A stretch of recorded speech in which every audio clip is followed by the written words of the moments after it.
Hello, everybody, and welcome to today's webinar. Today, the question we are asking is, could a robot create your content? My name is Siobhan Fagan. I'm the managing editor of CMSWire, and I am very happy to be moderating today's webinar. First up, our agenda. Right now, you are in the middle of introductions. That'll take 5 minutes, give or take, and then we're going to get into our main event. The presentation is going to take about 35 to 40 minutes because we would really like to hear from you, our audience. So please do use the live Q&A at the bottom left of your browser at any point during the presentation to ask either of our two presenters today a question.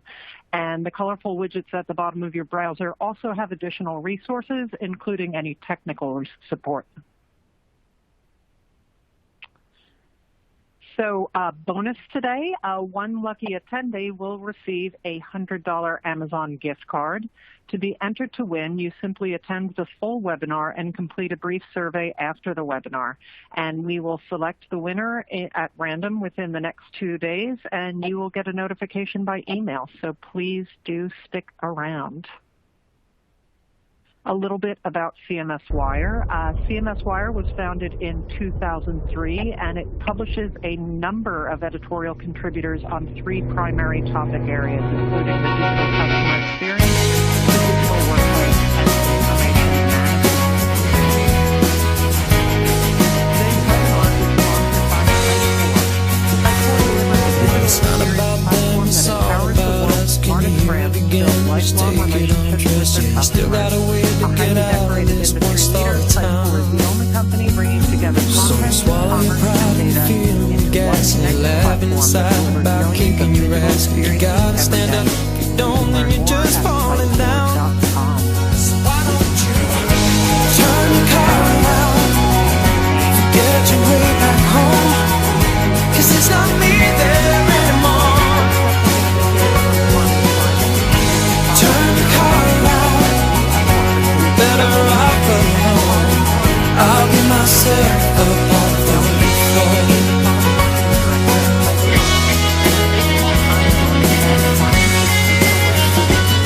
So I tell you it's black, but you know that it's white. See, everything's cool when you don't have to fight. There's nothing outside in the dark there, just waiting for you. I wish it was true. So why don't you turn your car around, get your way back home, 'cause it's not me there anymore. Turn your car around, you're better off alone. I'll get myself up off the floor.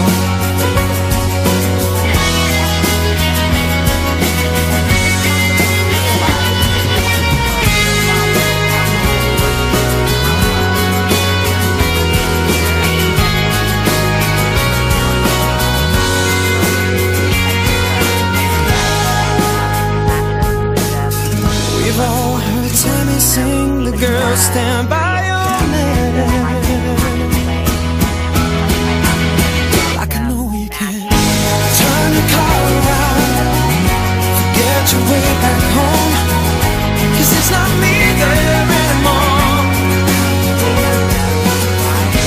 Turn your car around, we're better off at home. I'll get myself up off the floor. Turn your car around,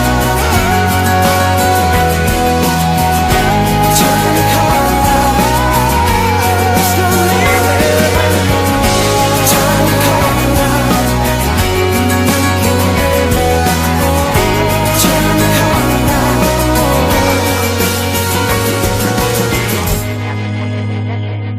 Ask and answer the question, are robots taking over our content? And as you're looking at these examples here on my screen, here are some that are alluding to the notion of automated content. Use the Q&A pod and tell us which one of these 3 options do you think was written by a robot. I'll give you a moment to browse through the 3 entries, and I'm curious to know if there's one that looks a bit more odd compared to the others? Or are you looking at them as fairly equal, and are you finding it difficult to select? Shobana, I'll turn it over to you for a moment as you're looking at the Q&A pod. Are there some answers that you're seeing? Not just yet. I think people are just warming up now, or maybe they're scared. Maybe it's robots. Oh, we've got an A so far. A is University of Michigan baseball team. Yep. Another vote for A, one for C. And as you're thinking about the answer, reflect on this reality for a moment. There are more and more bots that are now tasked with creating content related to sports events, very much like you're seeing here on the screen. You are now seeing more frequently some entries for real estate agencies that are created by robots. Sometimes even the finance industry has been taking advantage of those. And of course, the codes that are being used behind those algorithms are being kept secret. Why would you make that public?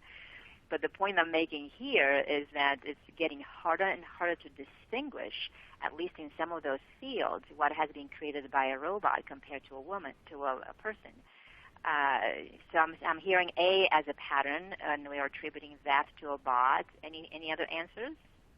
Actually, we've got quite a lot of answers, and it seems to be split down the middle between all three, or not down the middle, in thirds, between A, B, and C. And we have quite a few comments saying all of them, or very hard to decide, which I agree. And I can relate to those comments that are alluding to the fact that all of them could have been written by a bot, because these are not necessarily the most literary pieces and something that would win a Pulitzer Prize anytime soon. And they're not talking about human rights in some country. They're just very spot-on entries. They're mentioning facts. I'm displaying here on the screen the correct answer. So the other two had been written by a human. This one was written by a bot. But the point is that they're getting close. They're getting close to creating some types of content, and some allude to creativity, which perhaps in your roles are claiming as being inherently human. I was impressed by this example where this musician from New Zealand, who had only a guitar and some distant dreams of becoming recognized for his music, had composed a song. And because in the music industry it's very difficult to get accepted in the circles where your song just instantly makes it on an album somewhere, he had done something that was a bit more unusual, which is he had submitted his song to an algorithm that was looking for hits. So the algorithm was trained to look for things that would match songs such as any kind of song that you can think of by the Eagles, for instance. His song got a 7.5, which would have been close to a few hits by the Eagles.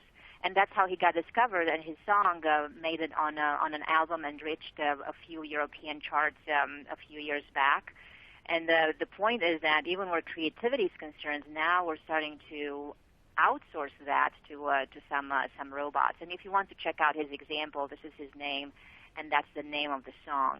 Notice how some of these have very positive outcomes, such as you're using robots to save your back in a warehouse, you're using one to find the love of your life or to find a kidney, you're using one to get recognized for your capabilities. But sometimes the outcomes might be a bit unusual. For example, when it comes to automated creativity, I was touched by this composer's example. His name is Dave Cope, and a while back he was tasked with creating an opera. And unfortunately, as a human being, and the human brain sometimes gets depleted, he did not have the inspiration to create the opera, but what he did have was computer programming skills. So he thought, could I create, as a composer, an algorithm that would help me generate an opera or some classical music of sorts without me trying so hard, and help me out at times when I'm not so inspired. I'm sure that every single person here on this call at some point, as you're creating your own content, have reached some sort of block. So sure enough, he took about 4 years to create such an algorithm, and he fed it with elements of classical music. He trained it to recognize patterns. he also trained it to deviate from patterns, you see. So at some point, as he went to lunch after he had eaten his turkey sandwich, he came back home to find about 5,000 classical pieces from which he could pick and create whatever he wanted to create. 5,000 of them, imagine. And the story is not over yet. As he was presenting his creation to an audience, a live audience at the time, he was on stage and he had played one of these pieces, but he had not told his audience that that music had been composed by a robot. And the audience was quite touched. And when they heard the reality, there was one gentleman in the front row who got up on stage and punched this composer in the face. Hence the title that I'm displaying here on the screen, because we're walking a very tight line between allowing some of these robots to take over in cases where they indeed can, and allude to some elements that we, at least for now, consider as inherently human. So we have to watch for this question of how do we still appeal to humans in a highly engineered age as algorithms where we keep creating them. And one very sober reality that I want all of us to remember is this. At least for now, robots, even though they are everywhere, are not creating demand for our economy to keep on going. It's the human brain that is still creating demand. And think of it the other way. If there is no demand, then there is very low capital. And with very low capital, we can't possibly make investment in technology to keep on going and advancing the bots that quite often do bring us positive consequences and allow us to progress in many ways. Before we ask and answer the question, are they taking over, and how do we find this good balance between increasing our technology and improving it and also appealing to the human brain, I'd love to know, in your view, what do you think is profoundly human?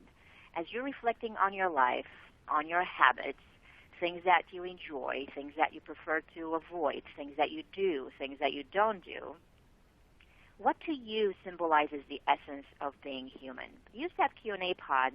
I'd love to know what you consider to be inherently human, so that we avoid that Dave Cope composer type of situation where we cross a line. Because the premise for this entire session will be that, at least for now, we have to develop content that, even though may be helped by AI at some point, is still appealing to the human brain, which is there to create demand and keep your business going. I'll pause for a moment. I'm looking forward to hearing some of your answers from the Q&A pod and hear what to you is profoundly human. Siobhan, I'll turn it over to you as you're seeing some of these answers come in. Yeah, we're getting quite a bit. There are some commonalities. We have empathy is coming up quite frequently, compassion, the fact that we can have mistakes and flaws, ethics and judgment. But yeah, empathy seems to be the most common one coming up in our responses. Interesting. I mean, during your answers, and as we were hearing empathy and the ability to make mistakes and ethics and judgment, if you want to check out Ivana's case, which is what we started with, you'd be curious to know at what point did the professor really realize that he was interacting with a robot and not with a human being, and many of those characteristics may have been revealed.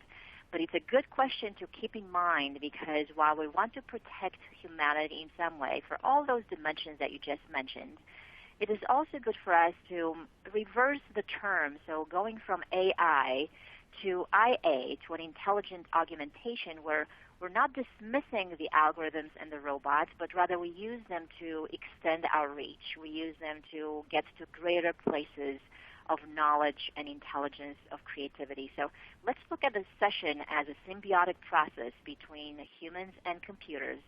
And if we want to appeal to humans in an engineered age as they create demand for what you do, let's look at some practical guidelines that are going to be offered from the angle of how the brain works. As a cognitive neuroscientist, this is what I study. And I want to remind you of a few ways that you can embed them in the way that you create content so that you can appeal to the human brain. And here are the first set of guidelines for the first section. Whenever we analyze the difference between humans and machines, quite often this notion of is the machine intelligent comes up. And let's for a moment consider the definition of intelligence as the ability to predict the future. There are many definitions of intelligence out there, but for now, let's just consider this one. And where the human brain is concerned, we have developed the ability through thousands of years of evolution to consider very quickly, given some options, different futures, and I'm using that as plural, to recognize where we should go next. The only reason we have a brain, by the way, is so we know where to move next. And the human brain is constantly developing and often improving this ability of predicting the future. And the further into the future that you can go, the more intelligent an organism is said to be, or a machine is said to be. This is why you might even have a microbe, for instance, that can be considered in some ways intelligent, because a microbe like this, the one that you're seeing on the screen, can foresee at least far enough to the future to reach some sugars, which will be instrumental for its survival. It's the one reason why, if you're considering this definition offered on the screen, why even squirrels could be considered intelligent, because they too are able to gather up nuts for the winter and remember where they have placed them. I'm making this remark because as you're thinking about robots versus humans, what is their ability to predict versus ours? In your efforts, I'm sure that many of you here on the call are involved in AI type of efforts and you want to improve those capabilities. So if you want to improve the AI capability of predicting the future, looking very far into the future, that means you have to continue helping it to develop a model of the world from which it can start making predictions. So that's on the robot side. If we are here on the human side, as you're creating your content and we want to appeal to the human brain, then create content in such a way that you're helping your audiences predict what happens next. And the more accuracy that you're providing in that prediction, the more the human brain will stay with you. This is why even as we're facing some challenging times right now, you probably, for your own brain situation, are staying with those news outlets and people who are helping you predict accurately, and get very disappointed when people are making errors or they're inducing errors in the way that you're seeing the future. How does this translate to content? I'll give you some examples from our own organization. At Corporate Visions, we are helping various teams to create content in such a way that they attract attention and influence customers' decisions. In a presentation like this, for instance, I'm picking some slides from PowerPoint because those are universal, but the stimulus could be anything. It could be a blog you're writing or a video you're creating or a website you're producing. Notice how in this presentation, which was about choosing the right predictive analytics solution, there are 3 ways in which the audience for this presentation could have reached that spot. Those 3 ways are listed in these slides that you're seeing here that are repeated again and again and again. So notice how they're giving their own audience's brains a model that they can quickly understand, and they claim that when used, it will take them to a very favorable place in the future. And of course, with enough repetition, then you help that confidence of knowing where to go next. I'll show another example, which is similar. As you're saying, sometimes content is created just too randomly, whereas if you help the audience's brain start detecting some patterns, and you're claiming that through your experience and through what you are doing, you can help their own brains predict where to go next. Now you're appealing to the brain, and even in an engineered age. So that's the first guideline, help the human brain predict accurately. I'll add one more to this section. We have 3 sections to cover because this is an interesting reality that has been happening in neuroscience recently. Some would say that the only reason we have a brain really is so we can correct the errors that we're detecting in our reality. So even as you're watching my screen, you're seeing perhaps a little bit of a blob here to the right-hand side. But as I click and I can help you with your error correction and I can reveal something that perhaps you may have predicted, you are constantly encoding what happens in reality versus what you expected to happen. This is based on the theory that when you know how to prevent some errors in your interpretation and exposure to reality, then you can improve your biological existence. For instance, the fewer errors that you're exposed to and the fewer surprises, then the more certainty you have where to go next and what to do next. This is, by the way, the basis for some image compression or video file compressions. You see, when you transmit the value of a pixel, that value is predictive of the value next to it, and the only thing that gets encoded and sometimes transmitted is just a variation in something that has deviated from a predictable pattern. So as you're reflecting on your own content and the way that you're approaching customers, are you able to help them correct errors that may appear in their own environment?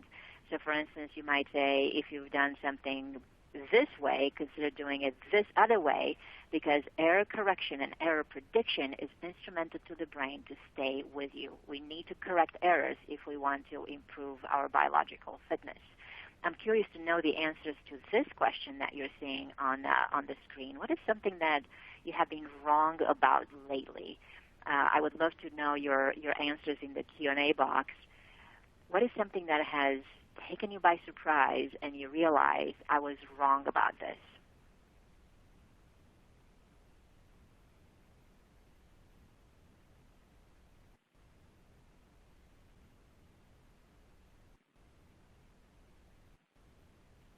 This is a reflective moment, and it's not always the easiest to admit, but it is something that is definitely on your mind, I guarantee, because we're constantly encoding what we did not expect to happen, and the difference between what your brain expected and what happens in real life is how the brain learns and advances.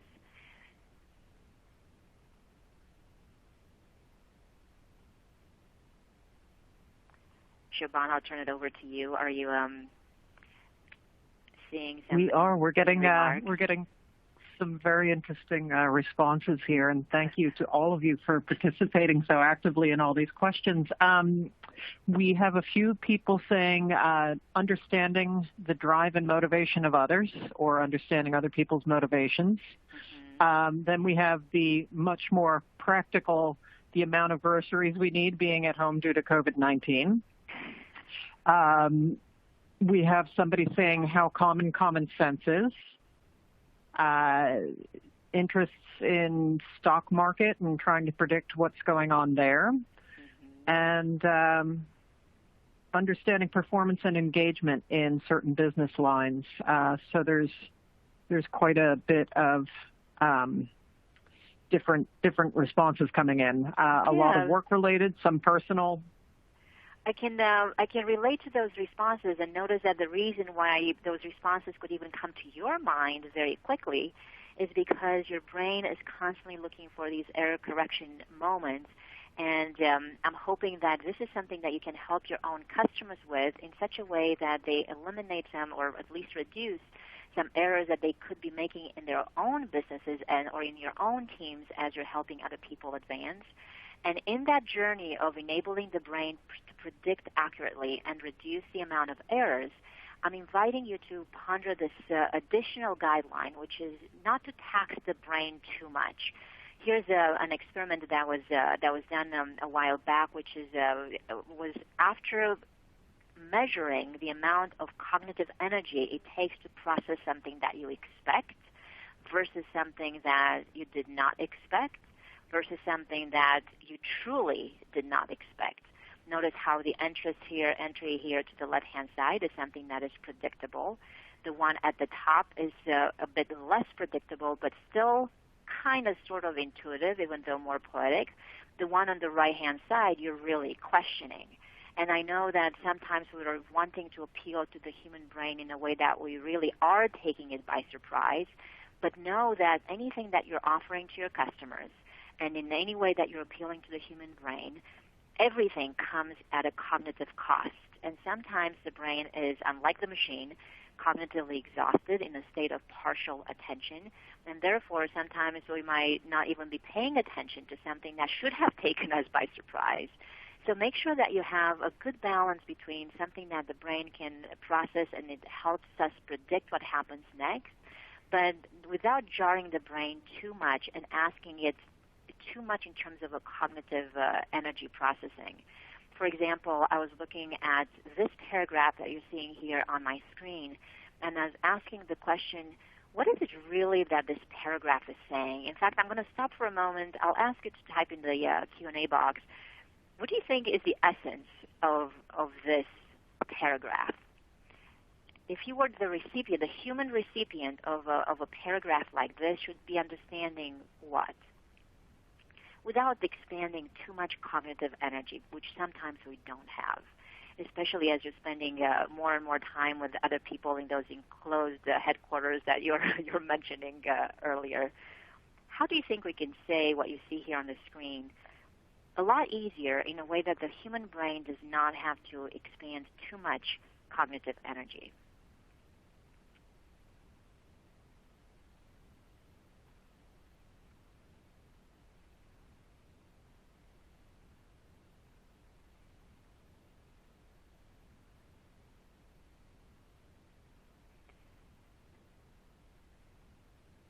Are we seeing some easy-to-process messages? We're getting the general consensus is that this is business mumbo-jumbo. Exactly right, and it's no wonder that perhaps it's not even easy to come up with the essence. I'll display it here on the screen so that you can see the difference. So my question to all of you is to challenge any paragraph that would almost have been designed for a robot, by a robot in some cases. If we are after appealing to the human brain in an engineered age, simply because the human brain, at least for now, creates demand, robots do not, then know that like the brain of the machine, the human brain does have some limitations, one of which is the metabolical energy that we are willing to expand in your favor. And quite often we will get closer and be willing to buy from those who are making messages easy on our brains and on our metabolic energy versus creating things that are almost better suited for a robot to consume. So here are a few practical guidelines from the first section. Let's see what else do we know about the brain. This is one that will intrigue you. I know that it has taken us a lot of time to propose this framework in the neuroscientific world. And this framework is this. Imagine that as you're pondering your customers' brains, and I'm sure that many of you these days are because you're looking for ways to advance your business, you're looking for ways to attract more customers' brains to your business.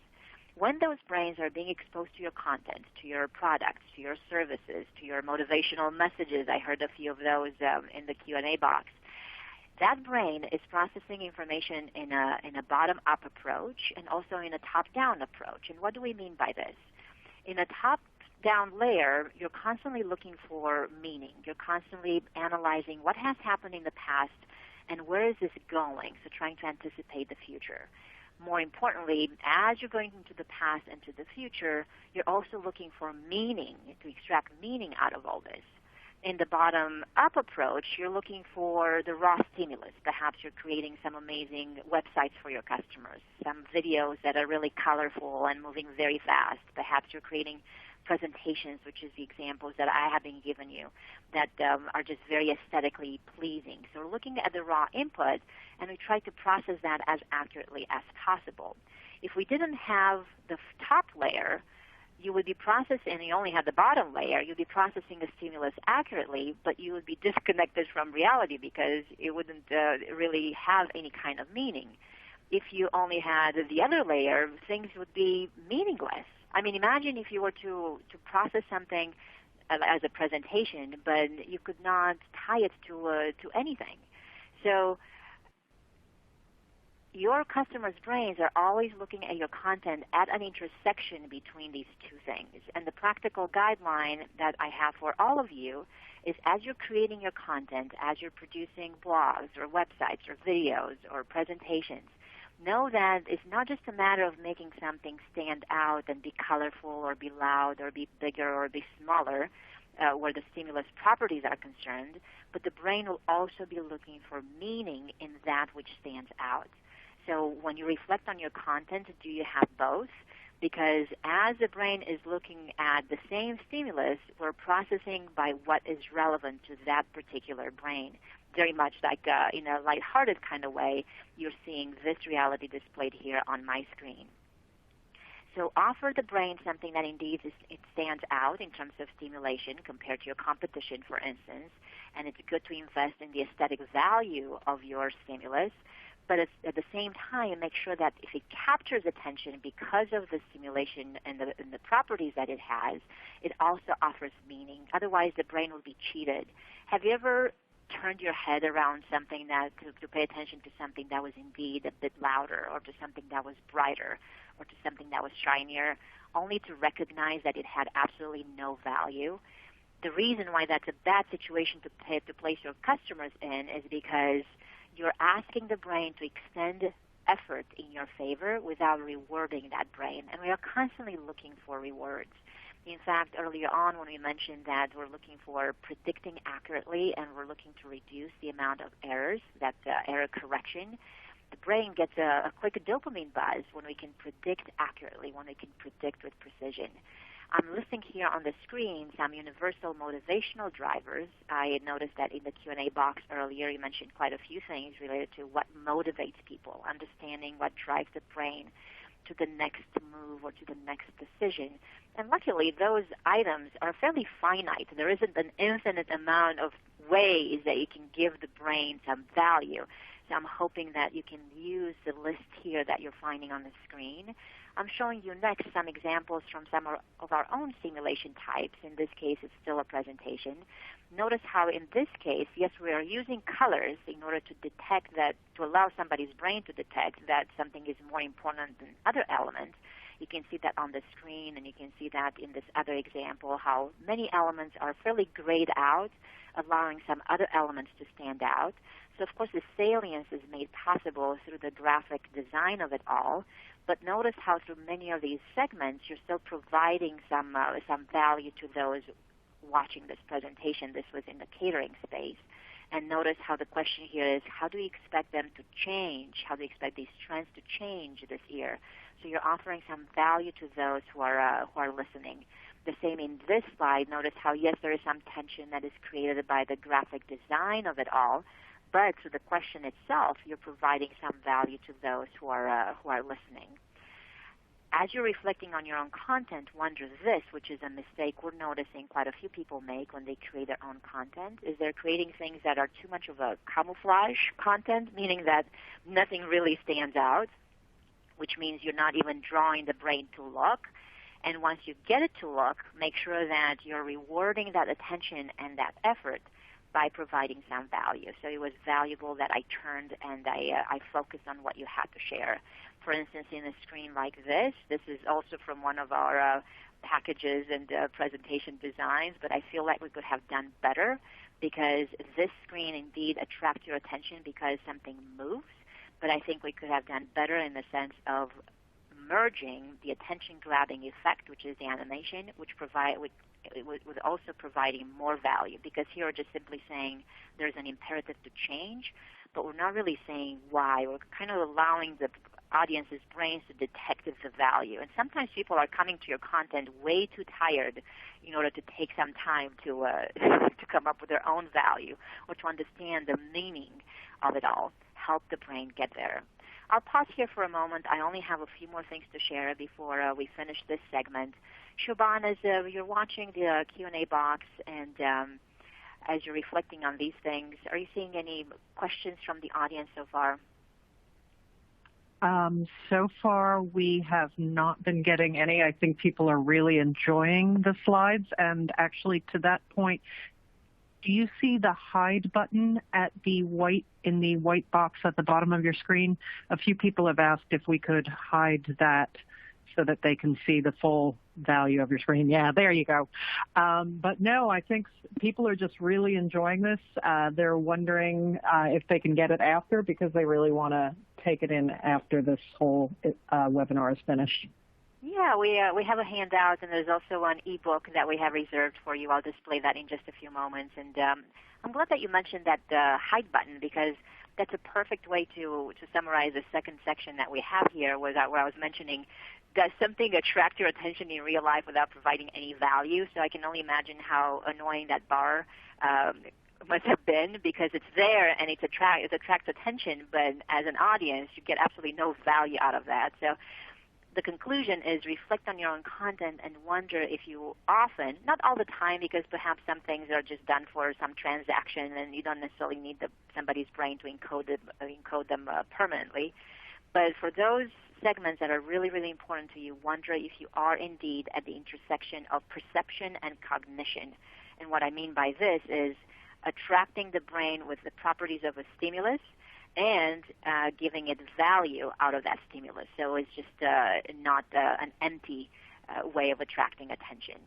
Now, speaking of attracting attention, here's the third section that is related to the brain's ability to detect changes in its environment. Quite often, that's the only thing that we pay attention to when something will have deviated from a pattern. So I'm wondering if you can think for a moment of ways to deviate from a pattern that your own audiences have learned to expect. Now, this briefly may seem contradictory to guideline number 1, which was help the audience's brains predict accurately. But there is an addendum to that, because if the prediction is constant, if the audiences are coming to you and they already know what to expect all the time, without any twists, after a while, the brain will habituate, and the brain needs both an element of surprise to start learning what's happening and an element of familiarity. Too much familiarity, and they will no longer know what's important to pay attention to. Too many surprises, and you're jarring it too much.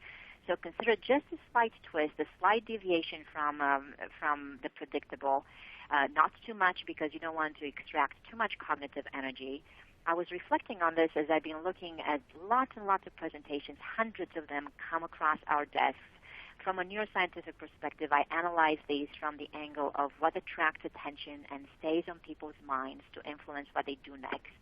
And so often I see these robotic ways of creating content. In this case, it's creating a presentation. Yeah, sure, we are so used to describing the problem to a customer and finding some solutions and mentioning some values and some goals, deliverables. All of those are predictable, and at some point the brain doesn't need them. So I'm not saying that you should eliminate them from here on out. On the contrary, keep some of them, because they will give the brain what it needs, which is the ability to predict with precision. However, we have to ask this question here that I'm remarking on the screen, because if we are after appealing to the human brain, we are looking for that which touches our heart and our spirit a little bit more closely. We're looking for that empathy that you were mentioning earlier, and for the ethical value of it all, and for the ability to make judgments and extract meaning, like you said. I'm displaying here some slides from a presentation that I had a while back on the growth mindset and how difficult it is for the brain to change what it does routinely, and mentioning here some ways in which the brain decides. The content here is not all that critical, but I want you to reflect just briefly on how the design is carried through and how some of the messages are being represented. I was talking about the Mardi Gras effect, where people are wearing in New Orleans some beads and sometimes nothing else, and they indulge in all sorts of temptations for quite some time in order to protect themselves for what's to come, which is a period of lack of anything pleasant. And I was explaining some scientific backing for what's happening in the brain during those days. And I was also mentioning some things related to getting the brain to focus too much on the future at the expense of the present. I was giving Eric Clapton's example. He struggled with alcohol for quite some time, so if there's a person who can talk about change and overcoming his situation, that was a good model. Overall, the content is not also important to our conversation here, but I'm displaying just a design, as you can see it here in the slide sort of view of the slides that I have just finished sharing. And do you see how that has a bit more of a human element? It was connecting to the audience a little bit more differently. It's not so robotic and so predictable in all the spots. So reflect on your content, and for those segments that are really important to you and to your audience, and you want to connect with them on a more human level, do consider applying some more personalized and customized techniques. And you can deviate from the template-like thinking, because so often we fall victims to the robotic way of creating things, to the point that it's no wonder that we can barely distinguish between human and robot. I'm sure that many of you here on the call know about the Alan Turing test. It's a test that invites a panel of judges to detect whether in discussing and carrying a conversation with somebody else, an entity that they do not see via a computer, they can guess whether they're talking to a human or a machine. And here, as you're looking at some of the examples from those tests, you can probably tell that there is a difference between the robotic way of answering something and the more human way of adjusting to the environment, of picking up some elements that carry the conversation through and add a little bit more depth. The machine, by the way, is starting to get closer and closer in fooling judges that it's indeed a human, which is pretty scary. But one way that you can convince a judge that you are human is to show that there is a style about you, that there's a quirk. You see, one of the reasons why that professor from the California University did detect that Ivana was a robot is because Ivana had no style. She could have adopted thousands of styles from many other data sets that have been embedded in her from the past. Do you have a style? Do you have something that is uniquely yours? I'll take a moment before we finish this, and I'll invite you to type in the Q&A box. This would be a fun way of finishing our segment. What are some of your quirks? What are some things that are inherently just yours? And perhaps when you share those quirks with some people, they think, what, you do that? As a neuroscientist, some things that the brain does do not surprise me. For instance, I know of people who can only type an even number on the microwave when they warm up their food. I know of people who cannot go to sleep unless all of their closet doors are closed. I know of people who have to touch the plane when they enter because something might happen if you don't. I know of people who cannot turn off the radio unless the song has finished. I know of people who can only eat food clockwise as they're looking at their plates. I'm curious to know, what are some of your styles? What makes you uniquely you? I'll stop here for a moment, Siobhan, and I'll wait to hear some of our audience's answers. Yeah, we've got some interesting answers coming in. I'm going to go through them quickly so that we still have time for the questions at the end. One person only uses pens with black ink. Another person microwaves their salad, and that I might have to follow up on because that is intriguing. We have a few people with their sense of humor being unique. They like even numbers. They ask questions in an argumentative manner. They need to take their socks off before they sleep, but not until they are in bed. Oh, there's all sorts of things in here. Thank you so much, all of you, for your honesty. Those are wonderful, and I would love to preserve that list to return to it. The conclusion for this, as you see it on the screen, is that yes, you can help the brain predict, but up to a point.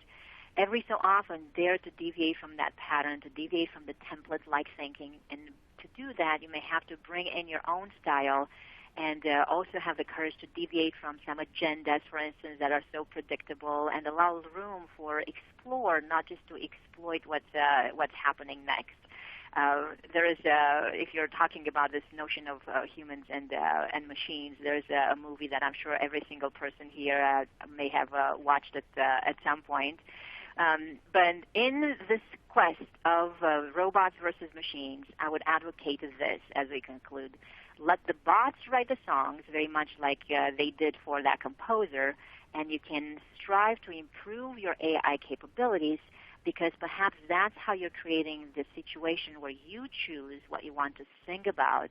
So allow them to take over to some extent, but do bring in some of these more human-like values so that you can appeal to the human brain in the area of the engineered age. Here's the ebook that I mentioned. It's been a pleasure to spend this time with you, and Shobhana, I'll turn it over to you. Great.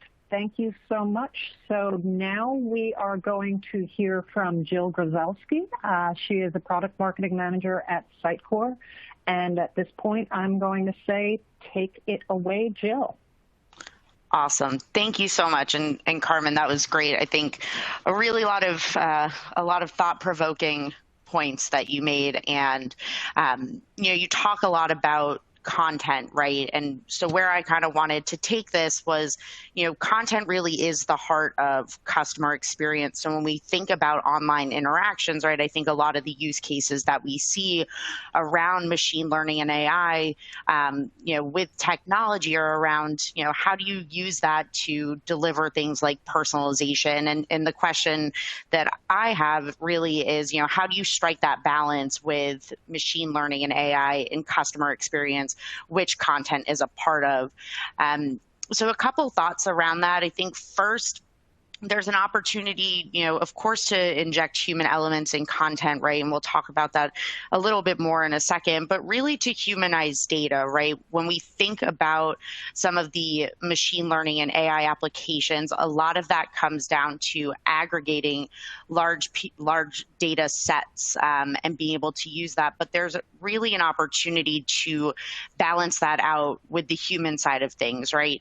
You need to get those into broader context of your business and really start to tell the story of how specific data points around the content and information that you're putting out there are supporting broader business goals, and being able to inject that human element to really determine why the data is showing you something and what it means. So thinking, behind that.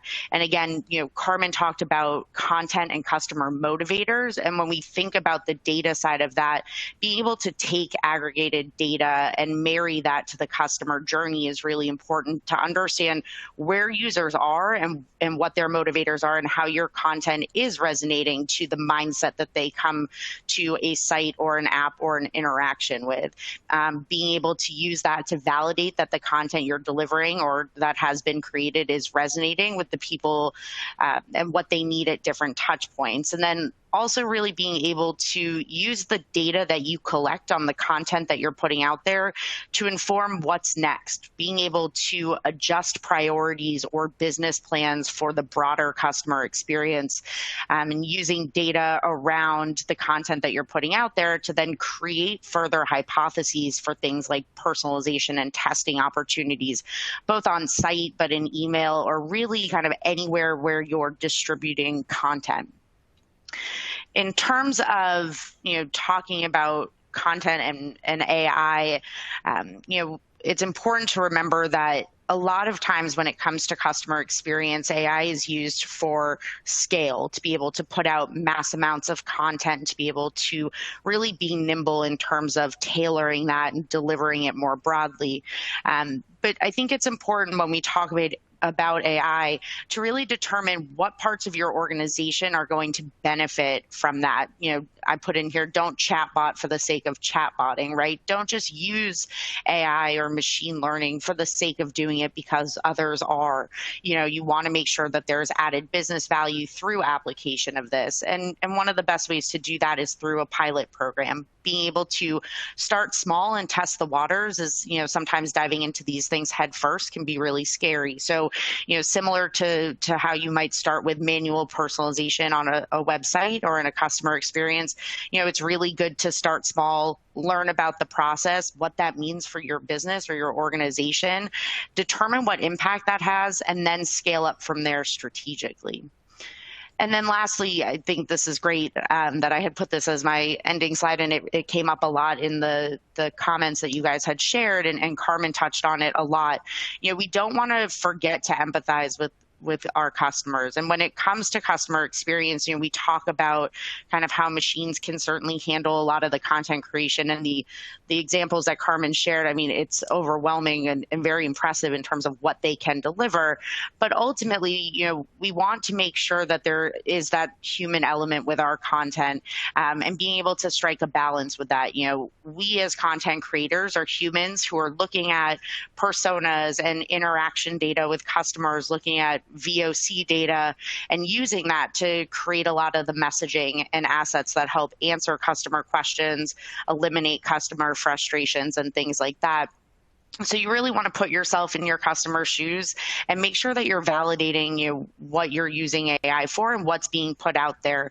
Sometimes you need to trust your intuition and know that kind of that human piece of content or element is going to have an impact and is something that you want to get out there. And very similar to what Carmen said in terms of providing content that has value and making sure you're creating content that's really rooted in an understanding of your customers and what's important to them. And I think, the last point before we head to the Q&A, when it comes to AI and customer experience, it's really important to remember that the machine sometimes is often working in a bubble or in a silo and maybe not taking into account other factors beyond what it's seeing in terms of engagement with your website or application. So it's important to make sure that you're adjusting strategies based on what's going on in the world, what's going on in the market, how things are shifting, and all of that really helps to not just empathize with your customers, but really strike a balance between everything that Carmen addressed in terms of, AI and content, but, that balance of delivering a customer experience or really any experience that's meaningful and drives engagement and interaction. And so it looks like we have a poll question to kind of take us into our Q&A. So Siobhan, I'll pass it over to you for that. Thank you so much, Jill, and thank you for that presentation. Thank you, Carmen, for your presentation. So our audience, you have been so good about answering all these questions. We have one final one before we get to yours. After all that you've heard from Carmen, after all that you heard from Jill, we want to know what excites you the most about the potential of using AI in customer experience. You can choose your response directly on the screen in front of you, and your options are the ability to improve and fine-tune personalization, being able to more easily identify customer trends from large data sets, the ability to scale personalization more widely, automating certain tasks to increase team productivity, or it doesn't matter because your organization is still working on customer experience basics and you're not ready for AI just yet. Pick an option from there. And Jill, I'm going to bring you back in because I'm wondering if you are noticing a trend among maybe your customers or what you see. Oh, wow. Oh, sure. Yeah, I mean, in terms of potential of using AI, I think a lot of it, what I've seen is around the personalization functionality. So kind of similar here, personalization has been such a buzzword when it comes to customer experience. And, there's a lot of different ways to do that, but people still struggle with getting started. And AI provides a really nice solution to be able to get started with personalization, but exactly to that answer in the poll question, to be able to scale it. We want to deliver this one-to-one engagement, and that's really hard when you have hundreds of thousands of customers that you're interacting with. And what AI does, through its ability to execute that piece for you, it just makes that so much more approachable. I'm honestly surprised to see less about the data. That's also another thing that I have seen, just because, data does help to inform not just content creation, but business plans and things like that. So those are definitely some interesting poll results there. Interesting responses. So now we have gotten to the time that many of you have been waiting for. It is the time we want to hear from you. We would love to hear your questions for Carmen or for Jill. And you can also get more resources, further reading on this topic in the upper right-hand widget. There's a couple of guides and a blog post for you to learn more about AI. So let us dive in. Carmen, I'm going to bring you in on this first question. And this is in response to one of the slides you shared. Are there certain values that all brains desire or share, and how can businesses better deduce what their audience values? Yeah, I really like that question because if we're looking at the universal motivational drivers, luckily there is a fairly finite list of those. So to the extent that you're promising your audience's brain some peace of mind, such as feeling confident in something, feeling secure or safe, having more control, or promising them that they can save time with your solution, such as getting more done or finishing faster or work more quickly, or promising convenience, for instance, when you hear that something gives you flexibility or options or makes it easier, as we were talking about cognitive ease earlier. Or, of course, there's always the promise of saving money, such as something lasting longer or getting more out of something. And let's not forget the variable of joy. Sometimes business content is kept so formal and to a certain extent almost robotic. And we forget to remind people that it's important to feel connected or immerse themselves in something or feel closer to something or feel delighted and just pure joy as they engage with what you have to offer. Excellent. So I think this question is actually in response to another slide, and that was the business mumbo-jumbo slide. The question is, are clear, precise words the core to attract attention? Clarity and precision are definitely some elements that are enjoyed by the brain simply because we are often in a state of partial attention and just cognitively tired. When something can be processed very quickly and it can be processed without much effort, we really enjoy it, and we want to come back to that. And it's unfortunate that often we see such convoluted messages almost as if they had been designed by a robot for a robot who has a lot more energy to go through all of that. So yes, if you can spend effort on something, make it so that the brain can detect clarity without much effort. Excellent. So, Carmen, we just got an interesting one in, which is how do you address a person's emotions or psychology, and they're referring to the Jungian theory of psychology, into content and marketing to have people make decisions? Of course, the emotions are an intriguing variable to study, and lately, as a neuroscientist, and my specialty is EEG technology, which is placing on people's scalps the electrodes through which we detect brain waves that get generated in reaction to stimulation. More recently, we've been looking into affective neuroscience. So we sacrifice one of the ports on our EEG caps for an ECG cable, that's an electrocardiogram. And through that, we measure two variables that will be important to you to detect in your own content as you're listening to this, and those are valence and arousal. Valence simply means whether the brain is enjoying an experience. We were talking about joy just moments ago. So that can be positive or negative. Some people might come to your content and really like it. Some might not. So that's valence. And the other one is arousal, which means how much energy and how alert is the brain as it's exposed to your content. Not everything has to get the brain to jump up and down with joy. We can process something in a more quiet state of mind, but still enjoy it.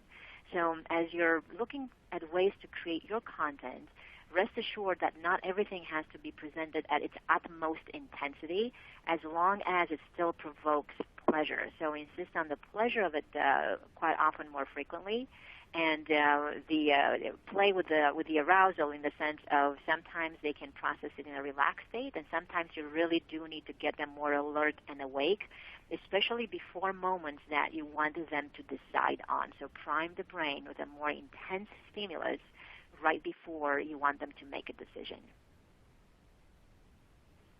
Excellent. So I'm going to wedge one final question in here, if I may. And Carmen, I'm going to keep you in the hot spot.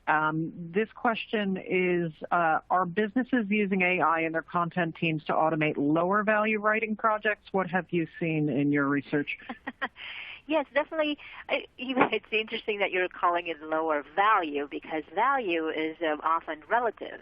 If you are indeed a sports fan and you really wanted to know those scores and those items that we mentioned in the multiple choice question at the beginning of the session, then you would have considered those bot-generated pieces very valuable. The same for real estate and the same for finance.